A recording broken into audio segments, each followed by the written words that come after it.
médico y epidemiólogo alemán, es presidente de la Comisión de Salud del Consejo de Europa y es quien ha promovido que el Consejo de Europa investigue la relación entre los laboratorios y la OMS, Organización Mundial de la Salud.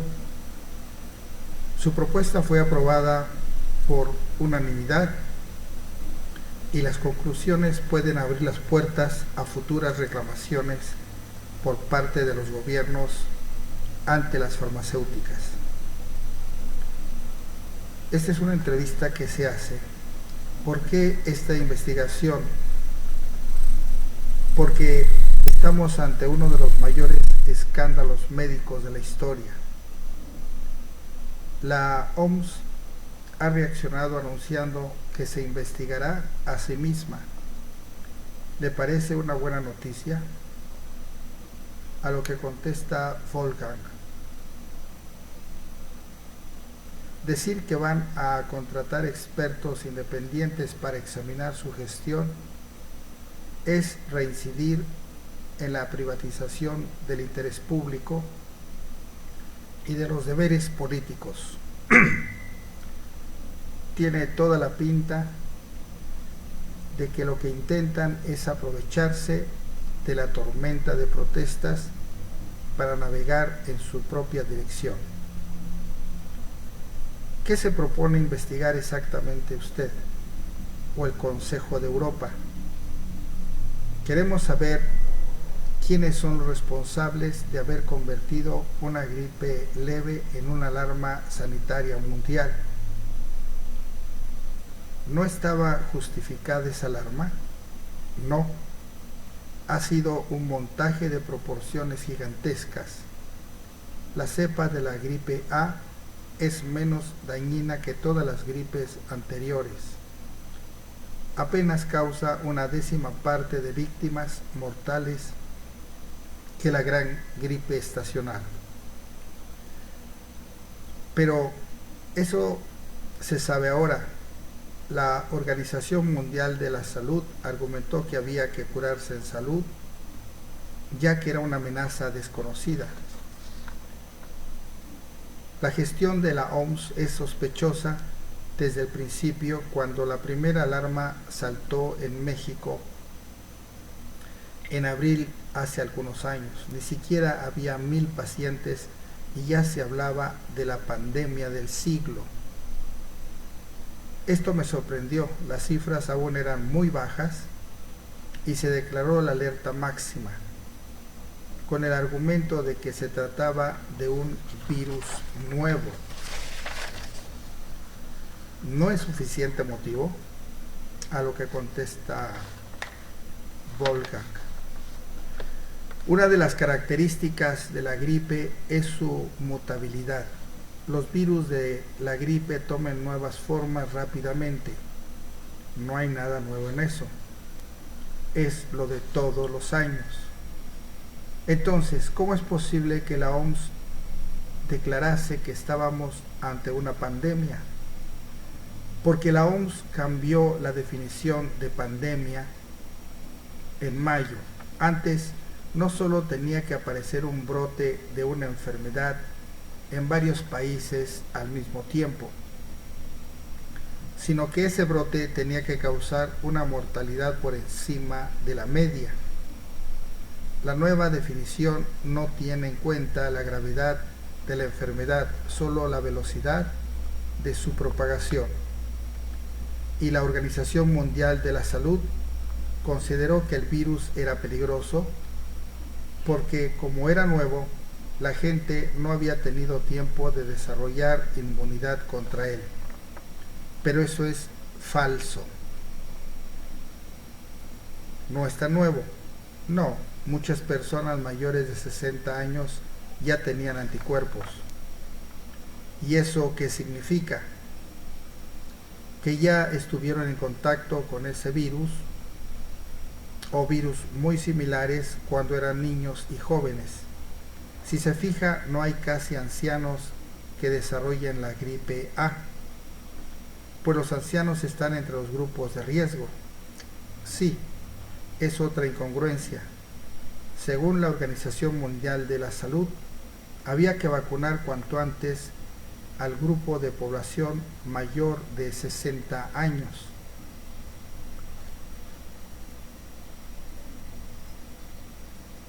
A pesar de que ya tenían los anticuerpos, y empezó a sospechar de que había algo extraño.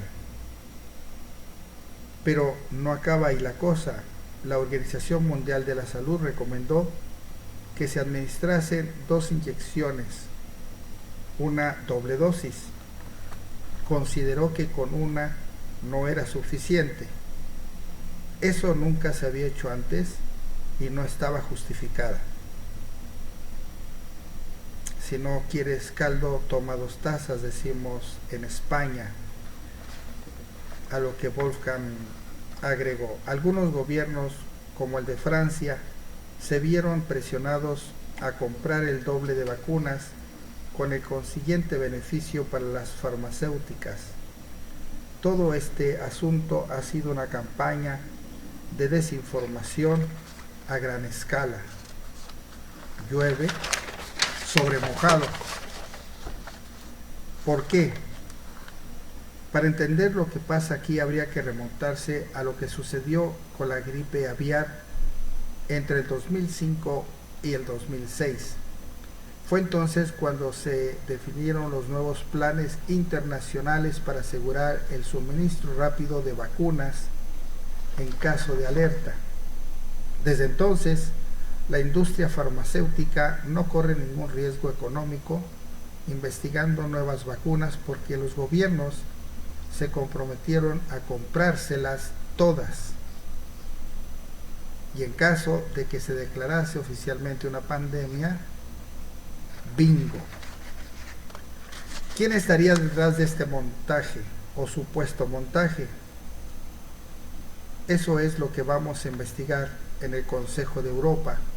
Lo que nos proponemos es determinar si las compañías farmacéuticas han presionado a los organismos internacionales para alarmar a los gobiernos y que se dilapide el dinero de los contribuyentes y recursos sanitarios preciosos en plena crisis.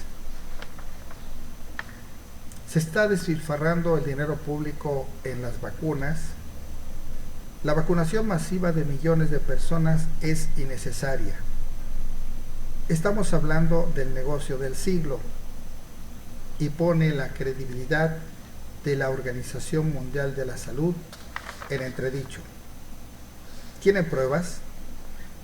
Lo que sabemos hasta ahora es que en el grupo de expertos que asesoró a la OMS para declarar la pandemia en junio del año pasado, hay muchos miembros con vínculos financieros a los gigantes farmacéuticos como Roche, Novartis y GlaxoSmithKline, fabricantes de las vacunas.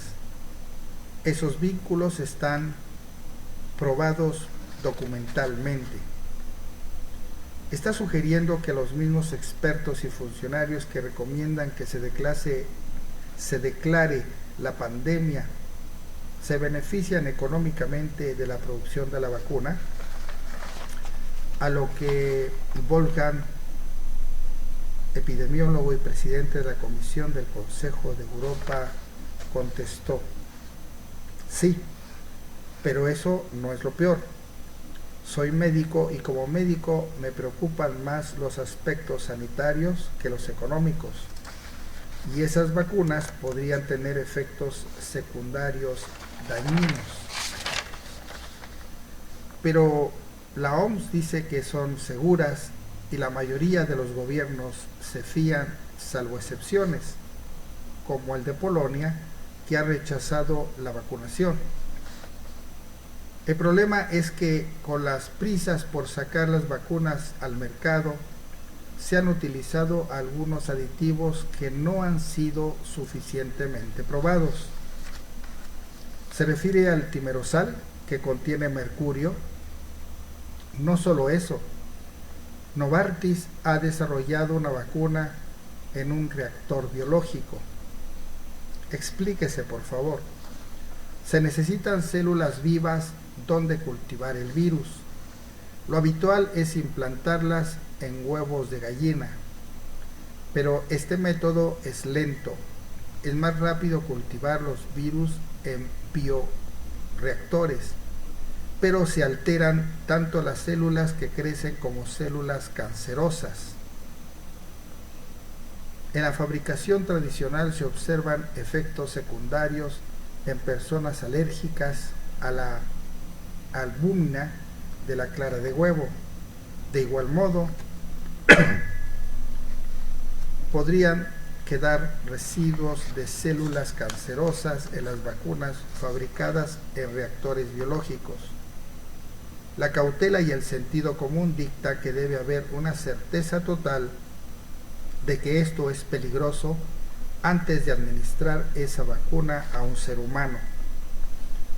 Y no existe esa certeza, ¿no? Lo que ha dictaminado la Agencia Europea de Medicamentos es que el riesgo no es significativo y ha dado luz verde a la comercialización de las vacunas. Pero hay voces de expertos científicos muy críticas con esa decisión.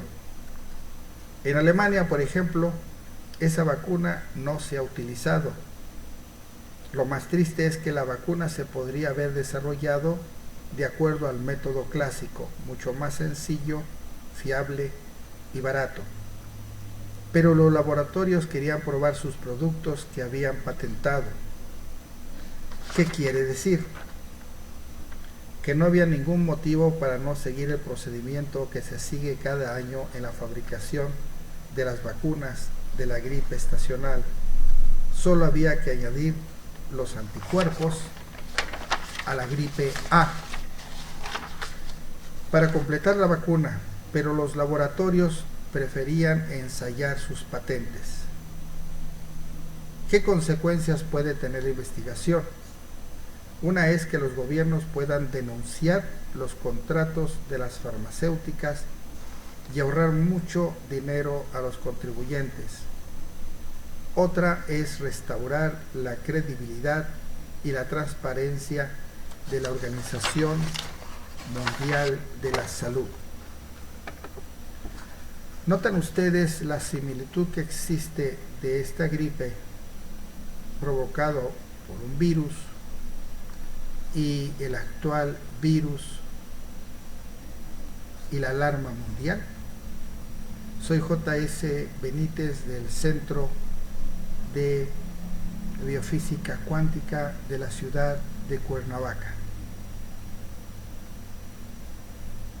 Mi correo acucuantica@gmail.com.